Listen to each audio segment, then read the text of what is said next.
aad iyo aad baan u jeclahay tirada hal sababtoo ah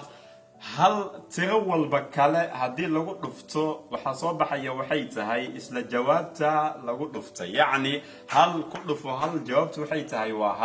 hal ku dhufo 200 jawaabtu waxay tahay waa 200 hal ku dhufo 1 milyan jawaabtu waxay tahay waa 1 milyan taasna waxaan ka baranaynaa waxay tahay xadiiska nabiga sallallahu alayhi wa sallam uu leeyahay anzilu an-nasa manazilahum dadka waxa dejisaan waxay tahay booskooda iyo meesha loogu talgalay sababtoo ah dadka qaarkood hadaad siisid qiimo ka badan hadaad dejisid meel ka sareeya halka ay mudan yihiin waxay iloobayaan waxay tahay xaqiiqdooda dadka qaarkood wanaag badan marka u sameeysid waxay u maleynayaan waxay tahay wanaaga u sameynaysid iyo booskaas aad dejinaysid in ay waajib kugu tahay hadaba casharka aan ka baranayna waxa kamid ah waxay tahay qof walba waxa tiisa waxay tahay qiimihiisa qof walba waxa dejisaa waxay tahay booska loogu talgalay adigoo ka ziyaadinaynin kana nusqaaminaynin aan ku dadaan insha Allah ta'ala hadii arintaas aad sameyn weyso waxa dhacaya waxay tahay in